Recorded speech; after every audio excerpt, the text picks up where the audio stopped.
Age of Aquarius. Welcome to the Church of Natural Law Metaphysical Hour. I am your host, D.D. Hash. Today, as I was looking for material for this podcast series, and I was thinking about the issues we all face when starting a new chapter in our lives, a new project, new job, new responsibilities, relationships, and challenges.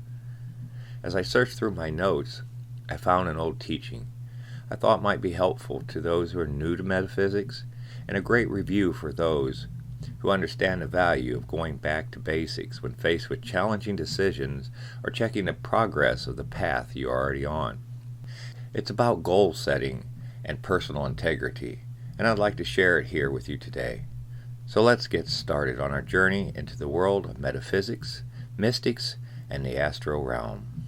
This is the first of 25 or more short discourses designed to assist you on your spiritual journey and get you ready for a more thorough introduction to metaphysics.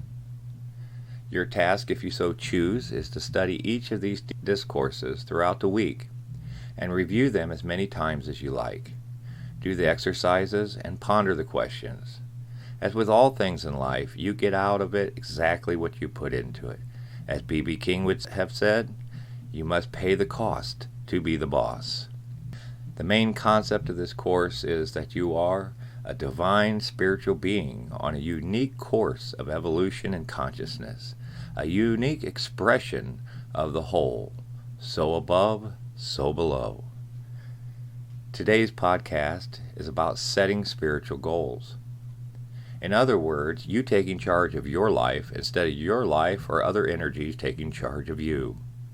Your dreams can't come true until you have some dreams. There are several things involved in creating and achieving your spiritual goals. The first thing you need to do is to make them. Today we're going to talk about ways you can do this. The first thing I'd like you to do right now is to get a big blank piece of paper and something to write with. Be prepared to spend a little time doing this over the next couple days. At the top of the page, write "My Spiritual Goals" in nice, big, fancy letters. Underneath that, start writing all the big goals you have for your life.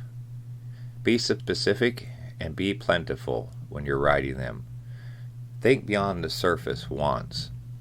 When you are writing your spiritual goals, ask yourself what these goals would get you if you accomplish them, and focus your intention with laser point precision on that goal.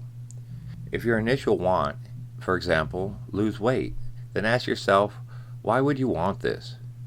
If you'd like to lose weight so you'd feel more attractive, then start with wanting to feel more attractive. Or if you want to be more healthy, start with willing this. If it's to have more money, ask why and what you want to accomplish with more money, and write that down, and begin to will that into manifestation. Ask yourself what the money would do for you. Is it security you want? Prestige? Is it the ease of your existing feelings of deprivation? Look into your heart for those answers and write down that you'd like those issues to be resolved. Your goal might be to feel safe or to feel content. To increase your feelings of self-worth through material wealth. Possibly you just want some kind of joy and sense of happiness and fulfillment. Maybe you just want to work less and enjoy family more. Start a new business or hobby. Cultivate a nurturing relationship with another. Start writing and don't stop until you just can't think of another thing. Then walk away. Come back later and add more details. Do this again and again and again till you're happy with your declaration of spiritual goals. Next, because thwarted dreams carry negative energy from past experience, take the paper and shake it off. It may sound primitive or superstitious, but all these goals and dreams have collected a huge amount of stagnant energy and feeling of loss, missed opportunities, regrets, and more. So shake off that paper. Imagine all the energy that is keeping you from having your will is sliding down off the paper onto the floor and is sinking down to the center of the planet, where it will dissolve into nothingness. Consciously move that stuck energy out of your auric field. Finally, Put this list away somewhere safe. At the end of the year, pull the list out, look it over to see how you did. If you're listening to this podcast in real time, it's the spring of the year 2019. And this is the best time to start a new spiritual work or project of any kind. If not, it still applies the same. The next step is working to overcome the roadblocks that keep you from reaching your goals. I believe the biggest problem that most people face today is that of negative thinking. Starting off with the idea that what you want is impossible, or that you're just not good enough to have it. This is our negative self-programming, and it's been playing in the background all your life. We tend to be much harder on ourselves than we are on other people. When a friend or coworker makes a mistake, what's your first thought? That they are stupid or incompetent? They should never have tried it in the first place? Probably not. Most of the time, when someone else makes a mistake or doesn't at first succeed, you cut them a little slack. But do you grant yourself the same courtesy? Probably not. Chances are you're pretty hard on yourself. How could you have been so stupid not to have succeeded brilliantly the first time at anything you attempt? What's wrong with you? The tape or video in your head might be a little different in shape or tone, but chances are you've got something just like this playing its lies and half-baked truths in your head over and over again. It's time to turn the dial and change that channel. If this seems crazy or impossible to you, then start with a metaphysical premise. Start with the idea that God, Supreme Being, Higher Power, Lord of all creation, Guardian Angel, Great Architect, Higher Self, the God of your heart, the universe, etc., wants you to succeed. You were created to succeed. The blueprint of your life and your goal as a being is all geared toward success. Failure is a lie that can be transmuted into a beautiful success if we just keep at it. You only fail if you never start or if you ever quit at your quest for truth and freedom. Approach every aspect of your life with this in mind, and you will progress. When I first started this journey years ago, I hung a sign in my office that said, "God loves you and so do I." You were created by perfection and perfection for perfection. Your success is guaranteed. Now, many things have changed in my thinking since then, but this step was very important at the time and still rings with an air of truth. When you remember this and operate off this premise, you would be in a more loving, non-hostile place, giving you courage to continue on your journey. The universe would be a friendly place. Begin your day by putting yourself in a light hypnotic trance, and begin speaking positive affirmations of divine spirit to yourself, seeing yourself already doing the desired result, and capturing the feeling you would have if it was happening right now. Then after a time, let it go. Let it go. Let go of all lust of results, and wait in gleeful anticipation to see how it's going to unfold itself.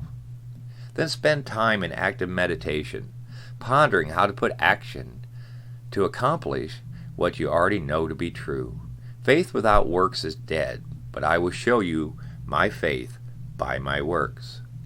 Next important thing to do, and this is probably the most difficult for some, that is recognize when you have moved out of the harmony of love, the principle of generative care.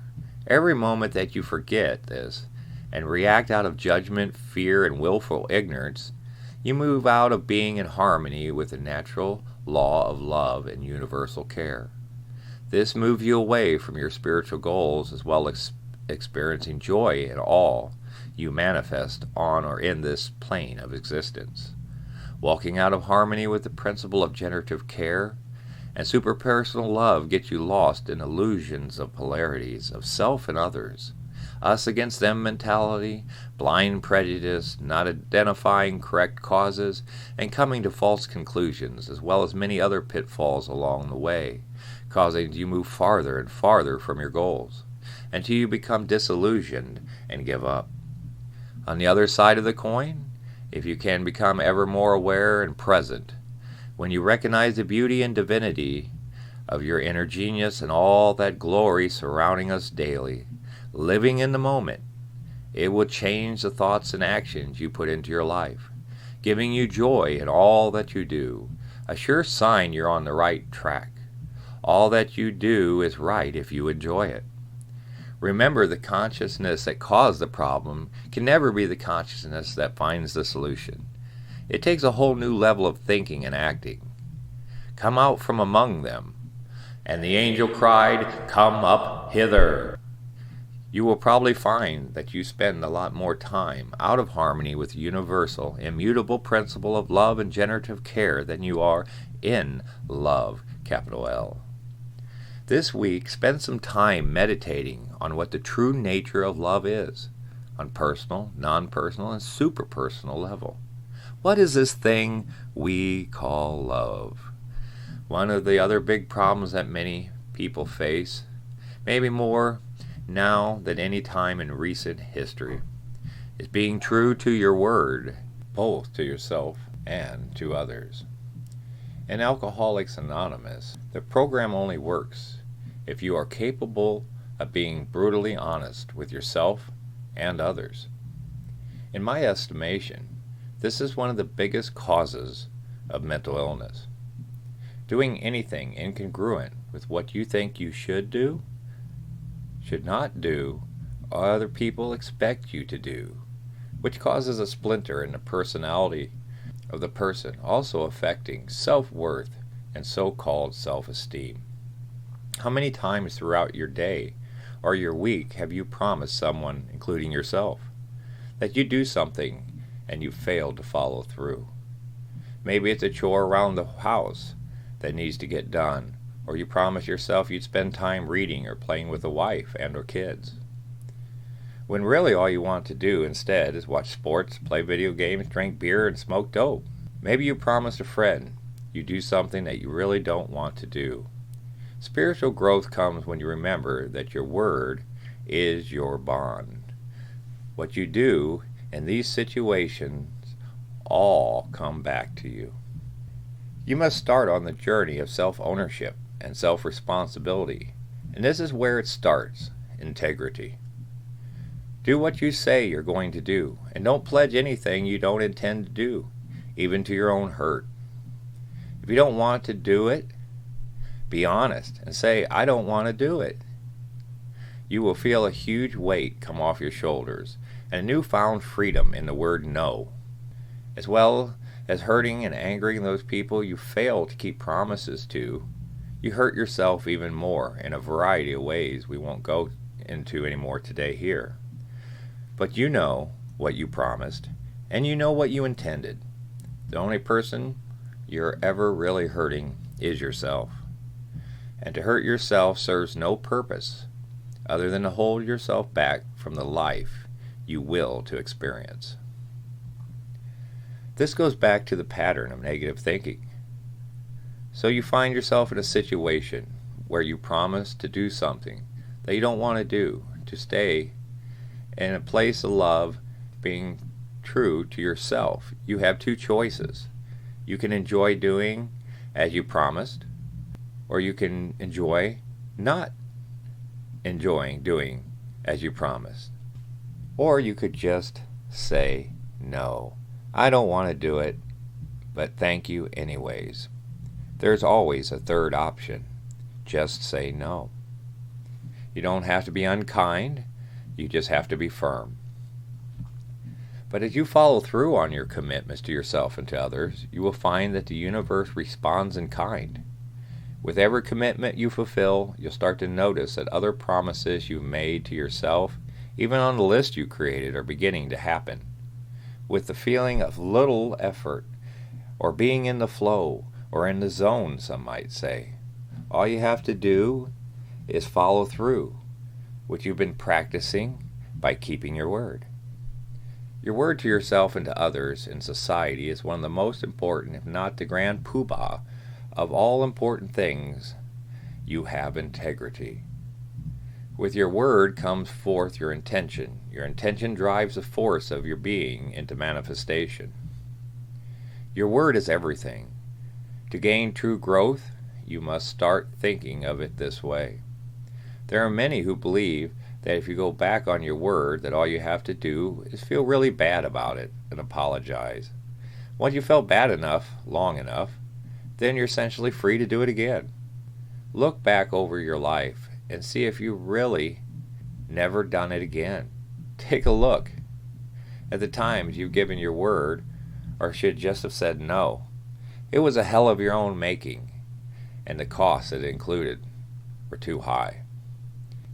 Keeping your word and a level of care, i.e. love, is the most valuable thing in the world that you can give yourself, and goes a long ways with others as well. When you give your word, it's written in stone. It's not to be given casually or without thought. Don't promise something that you can't deliver or genuinely don't want to deliver. It's not an honorable thing to do. When you give your word, place it at the top of your list. Make it clear, both to yourself and to others, that you value your promises and will do your best to fulfill that promise as soon as you can. You can be counted on to keep your word because it's important to you and is part of who you are. In fact, the ones who say they are persons or people of their word are the most grievous offenders of this. They talk and talk and talk about it, but so far no intention and no action, and nobody respects nor trusts your word, including yourself. And you expect the gods to honor you and your request? Honor is not a self-given title. It's bestowed by friends and enemies alike. It is earned and not given. Your friends will honor you within your community, among your peers. Your enemies will respect and fear you as a man who backs his word right with his might.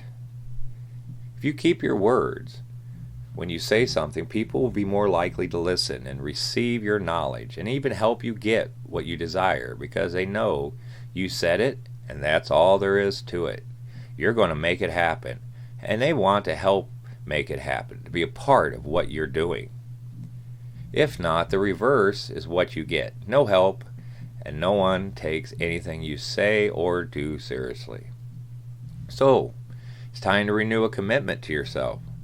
Your word is one of the most valuable things in the world that you can give, alongside your love.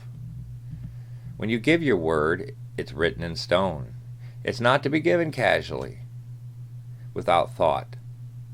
Don't promise anything that you can't deliver. Remember, or you generally don't want to deliver. As we've said before, this is not an honorable thing. When you give your word, it has to be at the top of your list. Make it clear, both to yourself and others, that you value your promises, and you will do your best to fulfill that promise. You bring honor to yourself and your true will every single time you keep your word. It adds up in a bank of trust. When you live this truth, you will keep good things happening. Things will go your way, and people will go out of their way to help. Being true to your word shows your intention. People see this and naturally move to encourage it. Being true to your word takes you one big step in the right direction. Now your next job is to get out another piece of paper and make a new list. This list is going to be short-term goals. As with your previous list, be aware of the true intention of your goals and make these goals smaller, bite-sized chunks, and more readily attainable. Now look your list over. Mentally give yourself your word that you will do them. No ands, ifs, or buts. No excuses. You've given your word, and your word is your bond. Every day, lay your hand on this sheet of paper with your goals on it and thank your higher self, God, source, etc. Recapture that feeling you had when you envisioned your success. Fill your heart with gratitude and your mind with a sense of wonder and excitement to see how the story you're co-creating unfolds. Hold that thought and hold that feeling for a few moments and then let it go. Don't think of it anymore. If it comes up from your subconscious throughout the day, just recapture that feeling and smile. That smile will anchor you to the result desired. And just watch and see what happens. You don't need to tell anybody what you're doing. Just do it. Just show me, homie. Show your intention by showing them the results. People will wonder what you're doing. They'll wonder what has changed and try to figure out what's different. Don't say, but do. Start to produce your will today. Watch what happens. Notice how your inner world changes and the world changes around you. Notice your effect on other people and notice a difference in yourself. As you find success in your life and with your goals, make new lists. Go through the same process and enjoy your magnificent results. That's our program for today. I will talk to you next time. As always, if you've enjoyed this podcast, please donate a cup of coffee to keep this project and others moving forward. Donate at www.churchofnaturallaw.com.